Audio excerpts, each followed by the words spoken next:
आज आपको बताएंगे कि प्रियंका गांधी और अखिलेश यादव के बीच फोन पर ऐसी क्या बात हुई कि जो गठबंधन बनता नहीं दिख रहा था समाजवादी पार्टी और कांग्रेस का उत्तर प्रदेश में, वो बनने की बात कही जा रही है। इसके अलावा आपको बताएंगे कि राज्यसभा चुनाव में क्या कुछ खेल होने वाला है उत्तर प्रदेश में 8वीं सीट को लेकर, जो बीजेपी और समाजवादी पार्टी के बीच पेंच फंसा है संजय सेठ को लेकर।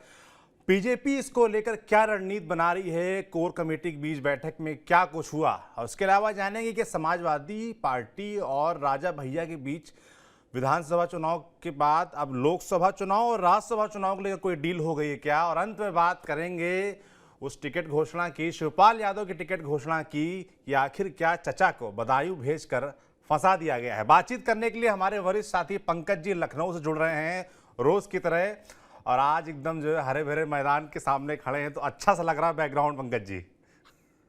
अरे मैं उसी जगह पे खड़ा हूं जहां कुछ देर बाद में होटल फॉर्च्यून में समाजवादी पार्टी और कांग्रेस के गठबंधन को लेकर बड़ी प्रेस कॉन्फ्रेंस होने वाली है। इसीलिए वो जगह है, तो बगल में मैं खड़ा हो गया हूं आपसे बातचीत अच्छा करने के लिए। पंकज जी, वहां पहुंच चुके हैं जहां प्रेस कॉन्फ्रेंस होने की बात कही जा रही है, और कहा जा रहा है कि ये प्रेस कॉन्फ्रेंस साझा होगी, कांग्रेस और समाजवादी पार्टी दोनों के नेता होंगे और औपचारिक ऐलान हो सकता है। क्या वाकई कुछ बातचीत हुई है पंकज जी?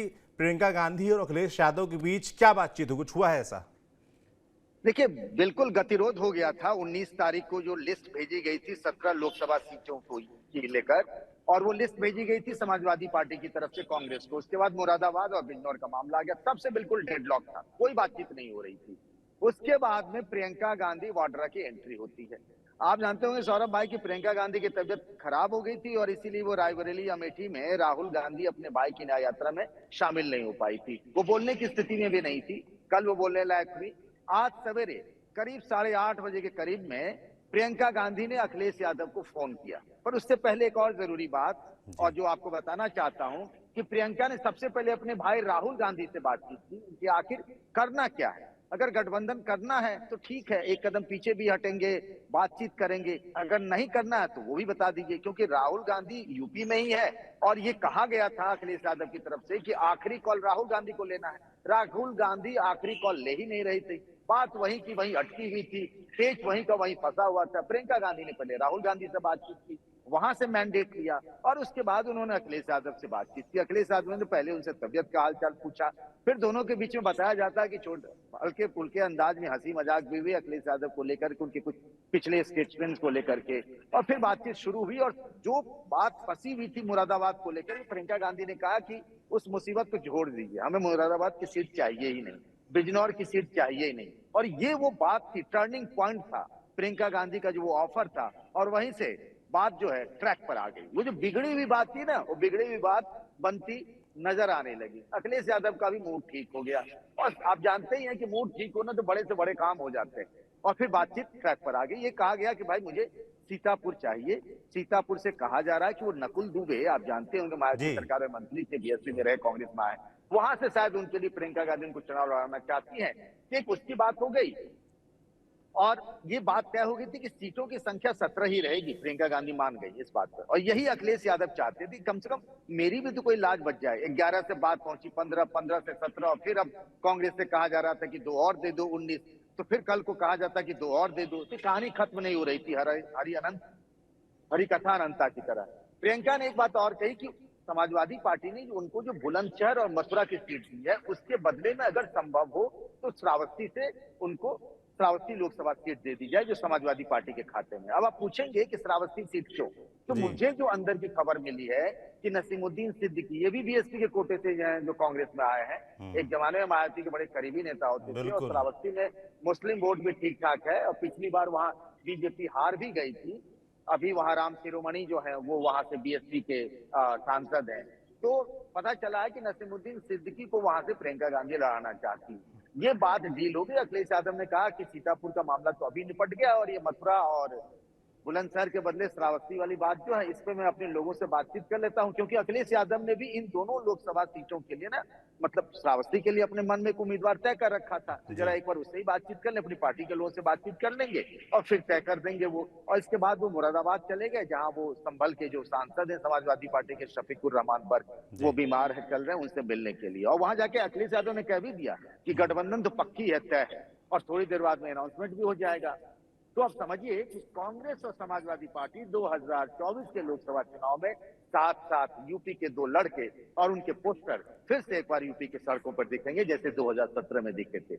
अब परफॉर्मेंस कैसा होगा ये तो जनता की अदालत में तय होगा।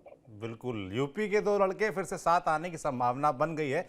अभी पंकज जी आपने एक्स पे इसको डाला भी था कि किस तरीके से अखिलेश यादव ने कहा कि बातचीत तो बन ही जाएगी, कांग्रेस के साथ ही चुनाव में जाएंगे। अब यूपी के दो लड़के मैदान पर यानी कि जो यात्रा चल रही है उसमें कब साथ आएंगे, इसको लेकर कोई खबर है क्या? देखिए उसके बारे में एक संभावना ये जताई जा रही है कि 24 तारीख को प्रियंका गांधी, ये जो राहुल गांधी की न्याय यात्रा चल रही है वो मुरादाबाद में फिर से रिज्यूम होगी, वहां प्रियंका गांधी आ सकती है। जी। प्रियंका ने ये बात कही है अखिलेश यादव से कि हम लोगों को साथ साथ दिखना चाहिए क्योंकि अब चुनाव प्रचार बहुत तेज करना है और कभी भी तारीखों का ऐलान हो सकता है। अगर अखिलेश मान गए तो यकीन मानिए कि मुरादाबाद में अखिलेश यादव, प्रियंका गांधी और राहुल गांधी, दो लड़के ही नहीं, प्रियंका भी उनके साथ दिखेंगी। तो ये तीनों नेता एक साथ नजर आएंगे और इसीलिए देखिए वो पूरा का पूरा बेल्ट जो है जहां आगे राहुल गांधी को न्याय यात्रा करनी है वो पूरा मुस्लिम डोमिनेटेड बेल्ट है, मुरादाबाद से लेकर के पूरा मंडल का। और इस इलाके में समाजवादी पार्टी का अच्छा बेस वोट है, जो मुस्लिम कह लें, यादव कह लें, तो उस तरीके से चाहेंगे अखिलेश यादव की साथ हो तो कम से कम मुस्लिम वोटों का बंटवारा तो अब नहीं होगा ऐसा लगता है। लेकिन अभी भी बीएसपी एक तीसरी फोर्स है, उसको आप जी। नजरअंदाज नहीं कर सकते। कल पंकज जी आप कह भी रहे थे कि कांग्रेस नेता हो या समाजवादी पार्टी के नेता हो, दोनों के बीच ये डर, ये भय है कि अगर गठबंधन नहीं होता है तो मुस्लिम वोट बैंक का बंटवारा हो सकता है और कांग्रेस अच्छा खासा नुकसान पहुंचा सकती है समाजवादी पार्टी को। अब उसकी गुंजाइश लगभग खत्म हो गई है माना जाए। हाँ बिल्कुल बिल्कुल, इससे गुंजाइश खत्म हुई और कांग्रेस इसी बात पर, ये जो उसके पास फीडबैक मिला है कि मुस्लिम वोटरों में राहुल गांधी की इमेज बहुत अच्छी हुई है और लोकसभा चुनाव में, जो कि देश का चुनाव, तो विधानसभा का चुनाव तो है नहीं, जी। उसमें मुस्लिम वोटर कांग्रेस की तरफ जा सकता है, इसीलिए कांग्रेस अड़ गई। और समाजवादी पार्टी भी चाहती थी गठबंधन इसीलिए हो कि कम से कम इस वोट में तो बंटवारा ना हो, और वो सबसे बड़ी ताकत है।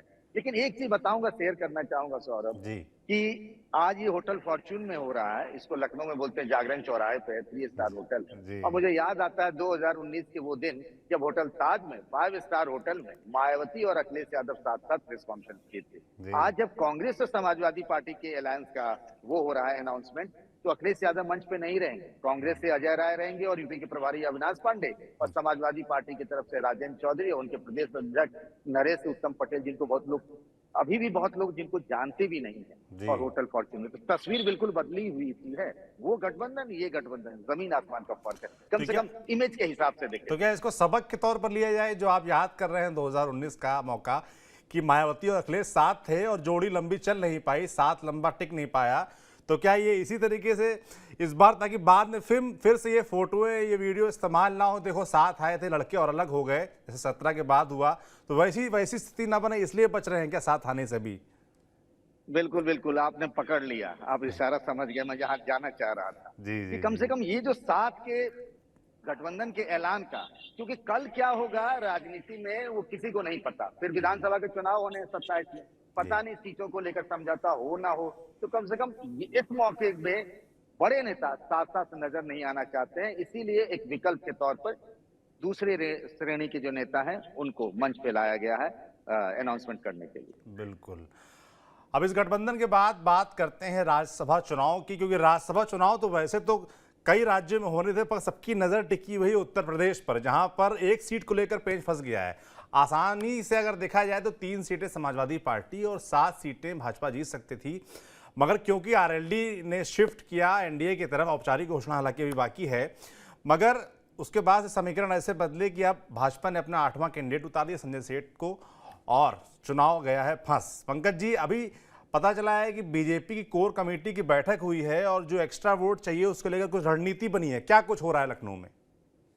देखिए, ये बीजेपी की कोर कमेटी होती है, उस कोर कमेटी में यूपी के सीएम योगी आदित्यनाथ हैं, दोनों deputy CM Keshav Prasad Maurya, Brajesh Pathak, party के प्रदेश अध्यक्ष भूपेंद्र चौधरी और संगठन मंत्री धर्मपाल सिंह। ये सब कल लोग, सभी नेता जो हैं, देर रात तक बैठे योगी आदित्यनाथ के घर पर, और चर्चा का जो मेन पॉइंट था वो ये था कि जो राज्यसभा का चुनाव है इसमें कैसे 8वें उम्मीदवार संजय सेठ को जिताया जाए। क्योंकि अगर संख्या के हिसाब से देखें, अब तो कांग्रेस और समाजवादी पार्टी का गठबंधन हो गया है, तो 108 समाजवादी पार्टी के और 2 कांग्रेस के, तो हो जाते हैं 110, यानी समाजवादी पार्टी के तीसरे उम्मीदवार को जिताने के लिए सिर्फ एक एक्स्ट्रा वोट चाहिए समाजवादी पार्टी को। लेकिन इधर अगर हम देखें तो 10 वोटों की जरूरत है जी। एनडीए को। अब वो 10 वोट कहां से आए, इस पर गहन बहुत मंथन हुआ, बहुत चिंतन हुआ। और जो बताया गया उस मीटिंग में जो लोग मौजूद थे उनमें से 2-3 नेताओं से मेरी बातचीत हुई। उसमें ये कहा गया, एक डिप्टी सीएम ने, मैं नाम नहीं बताऊंगा क्योंकि कल को फिर संकट आ जाएगा, जी। तो उन्होंने कहा कि 3 विधायक का जुगाड़ हम कर लेंगे। अब उस बैठक में उन्होंने 3 विधायकों के नाम का जिक्र तो किया, पर हम ना करें तो शायद बेहतर जी रहेगा। जी, बिल्कुल बिल्कुल।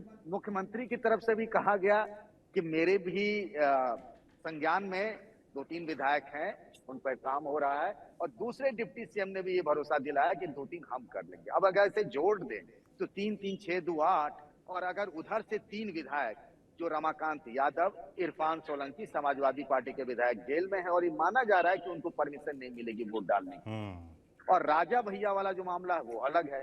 तो उस हिसाब से देखें तो एनडीए को इस बात का भरोसा है कि उनका जो 8वां कैंडिडेट है संजय सेठ, वो चुनाव जीत जाएंगे, कंफर्टेबल है। जो रणनीति कल बनाई गई थी उस कोर कमेटी की बैठक से, उससे तो यही मैसेज पता चल रहा है पंकज जी, कि आपने बड़ा समाजवादी हल्के में पार्टी निपटा के दिया है लिए राजा भैया वाली बात की। राजा भैया का तो जो चली रहा, क्या चल रहा है राजा भैया का? भाई समाजवादी पार्टी के प्रदेश अध्यक्ष शायद उनकी कल फोटो वायरल होती है और बीजेपी भी आश्वस्त बैठी है कि उनके 2 वोट तो हम ही को मिलेंगे। मतलब अंततः होने क्या वाला, राजा भैया के मन में क्या चल रहा है? कुछ बातचीत आपकी हुई कुछ? जी हाँ, राजा भैया के मन में बातचीत हुई। अभी वो हवा का रुख देख रहे हैं। मन तो उन्होंने बना लिया है लेकिन बोल नहीं रहे हैं। ऐसे अच्छा। ही थोड़े से मजे ले रहे हैं कि दोनों तरफ से भाव मिलता रहे। अब उनके पास 2 विधायक है, एक अपना है, एक विनोद सरोज का है। और उनका जो ट्रैक रिकॉर्ड है उससे तो यही लगता है कि अखिलेश यादव ने भले अपने दूत को भेजा और भले उनसे 15 मिनट तक फोन पर बातचीत की राजा भैया से, लेकिन राजा भैया का मन जो है ना वो इधर ही है, बीजेपी की तरफ ही है। और अच्छा। पिछले बार 2019 में आपने देखा था कि उन्होंने वादा करके भी वोट नहीं दिया समाजवादी पार्टी और बीएसपी के साझा उम्मीदवार को, वो चले आए बीजेपी की तरफ। तब तो उन्होंने ये तर्क गढ़ा कि जिस मायावती ने, बीएसपी सुप्रीमो ने उन्हें इतना परेशान किया, जेल भेजा, उनकी झील और घर सबको उन्होंने उखड़वा दिया था, तो हम उनको वोट कैसे देते। इस बार तो कोई तर्क भी नहीं है ना, बहाना भी नहीं उनके पास है। जी। तो नरेश उत्तम पटेल जो कि प्रदेश अध्यक्ष है वो गए तो थे उनके दरवाजे पर। अब मुझे लगता है राजा भैया मानेंगे नहीं। राजा भैया ने अपना मन बना लिया है। हालांकि उनको जो ऑफर किया गया है वो उनके मतलब का है, वो ऐसा चाहते भी हैं कि उनके जो साथी शैलेंद्र कुमार जो कौशाम्बी से समाजवादी पार्टी में कभी सांसद हुआ करते थे, उनके सारे करीबी लोग, उनके जो रिश्ते में भाई भी लगते हैं गोपाल जी, वो एमएलसी है। दूसरी उनके विनोद सरोज वो विधायक है, शैलेंद्र कुमार ही बचे हुए हैं। तो समाजवादी पार्टी की तरफ से ऑफर आया था कि भाई उनको कौशाम्बी से लड़ा दिया जाए और हम समर्थन कर देंगे। और राजा भैया और उनके साथी विधायक की दोनों विधानसभा सीटें कौशाम्बी में पड़ती, तो समाजवादी पार्टी और राजा भैया की पार्टी जनसत्ता दल मिल करके बीजेपी को कड़ी टक्कर दे सकते हैं, चुनाव जीतने लायक बना सकते हैं। देखिए राजा भैया लंबी सोच रहे हैं, इसलिए मुझे लगता नहीं वो रहेंगे इधर ही। बिल्कुल। अब एक और बयान मुझे याद आ रहा है जो लखनऊ में विधानसभा, यूपी विधानसभा के अंदर उत्तर प्रदेश के मुख्यमंत्री योगी आदित्यनाथ ने दिया था कि चचा का नाम लिस्ट में क्यों नहीं आ रहा है, और आया नाम, लिस्ट में नाम आ गया। तीसरी लिस्ट में समाजवादी पार्टी की शिवपाल सिंह यादव का नाम आया, मगर सीट बदल गई। सीट हो गई बदायूं, जहां से अखिलेश यादव के भाई, चचेरे भाई धर्मेंद्र यादव चुनाव लड़ते आए हैं और सांसद भी रहे हैं। तो आखिर क्या कहानी, क्या चचा को फंसा दिया गया पंकज जी? अब देखिए जो जीता वही सिकंदर। अगर चचा शिवपाल यादव जीत गए फिर तो वो मास्टर हो जाएंगे, जो जीता वही सिकंदर वाली बात हो जाएगी। और हार गए तो फिर ये तो कहानी चलेगी, उसको कोई रोक नहीं सकता। वो नैरेटिव बनेगा कि भतीजे ने चाचा को सेट कर दिया, फंसा दिया। और शिवपाल यादव चुनाव हारे नहीं, पहला लोकसभा चुनाव है, बदायूं में उनको सेट कर दिया गया, चाहते नहीं थे वहां। हमने जो बात की जब इसका अनाउंसमेंट हो गया, तुम्हें तो पता भी नहीं था कि बदायूं से उनको लोकसभा चुनाव लड़ना है। अच्छा। बदायूं से तो पहली ही लिस्ट में धर्मेंद्र यादव का नाम था, वो चुनाव प्रचार भी कर रहे थे। वो सही बात है, विधानसभा में जो योगी आदित्यनाथ ने कहा था। जी। तो चचा उस जगह पे चले गए हैं बदायूं में जहां बड़ा कोहराम मचा हुआ है। सलीम शेरवानी वहां से कांग्रेस से 1 बार और समाजवादी पार्टी से 4 बार सांसद रहे हैं। जी। वो अखिलेश यादव से नाराज हैं। उनके साथी आबिद रजा जो वहां से विधायक रहे हैं, उनका भी ठीक ठाक प्रभाव है। ये दोनों नेता मुंह फुलाए हुए हैं, ये तो डैमेज करते ही। इसके अलावा डीपी यादव का नाम आप भूल रहे होंगे। डीपी यादव उस इलाके के बड़े बाहुबली नेता हैं। वो भी 4 बार के विधायक, 2 बार सांसद रहे, संभल से, हालांकि पड़ोस का वो पड़ोस की लोकसभा सीट है, वहां से सांसद रहे। उनका भी उस यादव वोट बैंक पे अच्छा खासा असर है। अब है क्या कि शिवपाल यादव के सलीम शेरवानी से भी अच्छे संबंध हैं, आबिद रजा से भी हैं और डीपी यादव से भी है। शिवपाल के ही कहने पे याद होगा आपको, डीपी यादव चाहते थे 2012 विधानसभा चुनाव से पहले समाजवादी पार्टी में आने के लिए। हालांकि तब अखिलेश यादव ने मना कर दिया था, याद है आपको, होगा आपको कि तब कितना माहौल बना था कि अखिलेश यादव इस बाहुबलियों से दूर रहेंगे। अफजाल अंसारी को टिकट भी दे दिया उन्होंने, वो सब अलग बात थी। वक्त बदलता है, राजनीति के इशारे भी बदलते हैं, तौर तरीके। तो शिवपाल यादव एक संगठन के अच्छे नेता माने जाते हैं, हालांकि उनकी चुनाव लड़ने की इच्छा नहीं थी। इच्छा क्या है शिवपाल यादव खुद क्या चाहते हैं पंकज जी? शिवपाल यादव का ये था कि अगर चुनाव लड़ने के लिए कहा ही गया तो आजमगढ़ उनको दे दिया जाता। आजमगढ़ 2-3 बार जाके थोड़ा सा वहां पे लोकल कार्यकर्ताओं से मिलकर उनका मन भी टटोल लिए थे, अपना होमवर्क इशारों में कर रहे थे धीरे धीरे से, पर उनको टपका दिया गया है बदायूं। अब बदायूं में क्या करेंगे? हालांकि वो अच्छा चुनाव लड़ते हैं, संगठन के अच्छे नेता है और जिन नेताओं का मैंने जिक्र किया उनसे उनके अच्छे ताल्लुकात हैं। उस सीट पर मुस्लिम यादव वोटरों का दबदबा भी है। सामने में स्वामी प्रसाद मौर्य की बेटी संघमित्रा मौर्य है, तो मुकाबला दिलचस्प होगा। अब देखते हैं कि चचा इसको लेकर धर्मेंद्र यादव का एक बयान भी पंकज जी आया है, जिसमें उन्होंने कहा है कि संघमित्रा मौर्य को अपने पिताजी की पार्टी से लड़ना चाहिए। यानी कि उन्होंने कहा है कि स्वामी प्रसाद मौर्य अपनी बेटी को क्यों ना अपनी नई जो पार्टी बनाई है उससे चुनाव लड़वाएं। और संघमित्रा मौर्य का जवाब इसमें ये आया है कि हम शिवपाल यादव को धर्मेंद्र यादव से भी ज्यादा वोटों से हराएंगे। हाँ, उन्होंने तो कहा, संघमित्रा ने कहा कि भतीजे तो भाग गए, अब चचा आ गए, अब उन्हें भी निपटाऊंगी। तो ठीक है, ये चुनाव में तो बयानबाजी चलती है, लेकिन ये था कि संघमित्रा मौर्य वहां भी पहले लग रहा था कि शायद बीजेपी उनको फिर से टिकट देने पर विचार करे, लेकिन ये बताया जा रहा, सूत्र बताते हैं, सूत्र कितने सही मैं नहीं कह सकता बीजेपी के मामले में, बार बार मैं ये कहता हूँ, डिस्क्लेमर लगाता हूँ कि उनकी टिकट पक्की मानी जा रही है, तो मुकाबला चचा शिवपाल से तो होगा तगड़ा। जी बिल्कुल। धर्मेंद्र यादव का क्या होगा? धर्मेंद्र यादव को प्रभारी बना दिया गया है आजमगढ़ का, कन्नौज का। क्या इन्हीं में 2 सीटों में कहीं से वो लड़ सकते हैं या फिर ये माना जाए कि उनका पत्ता कट चुका है? कुछ भी हो सकता है, फैसला परिवार को करना है। जैसे ये रायबरेली अमेठी वाला जंजाल है ना, वैसे ही जंजाल ये भी है कन्नौज और आजमगढ़ वाला। अखिलेश यादव लड़ेंगे कन्नौज से लड़ेंगे कि आजमगढ़ से लड़ेंगे कि दोनों सीट से लड़ेंगे? अभी बहुत सारी बातें चल रही है कि अखिलेश दोनों सीट से लड़ सकते हैं, बाद में जीत जाएंगे, दोनों सीट एक सीट धर्मेंद्र के लिए छोड़ देंगे, या ये भी हो सकता है कि धर्मेंद्र यादव को कन्नौज भेज दें, अपने अखिलेश यादव आजमगढ़ से लड़े। अभी इस पर फैसला होना बाकी है। आमतौर पर समाजवादी पार्टी में माना यह जाता है कि प्रभारी ही चुनाव लड़ लेते हैं, पर ये कोई जरूरी नहीं है कि ऐसा हो। जी बिल्कुल। तो ये था आज उत्तर प्रदेश का पूरा लेखा जोखा। माना जा रहा है कि कांग्रेस और समाजवादी पार्टी के बीच गठबंधन हो गया है, बस ऐलान बाकी है। ऐलान होगा कब? 5 बजे होने की बात हो रही है। और पंकज जी वहीं पर उसी होटल के बाहर से हम लोगों से बात कर रहे थे और बता रहे थे कि ताज़ा जानकारी क्या है, प्रियंका गांधी अखिलेश यादव के बीच क्या कुछ बातचीत हुई है, और भी जो अपडेट्स होंगे उत्तर प्रदेश की राजनीति और वहाँ के घटनाक्रमों के बारे में, ऐसे ही पंकज जी लगातार आपको अंदर की बातें बताते रहेंगे। जैसे कि उन्होंने बताया कि प्रियंका गांधी और अखिलेश यादव के बीच क्या बातचीत हुई। पंकज जी बहुत बहुत शुक्रिया आपका, आप जुड़े हमारे साथ। दर्शकों का भी धन्यवाद।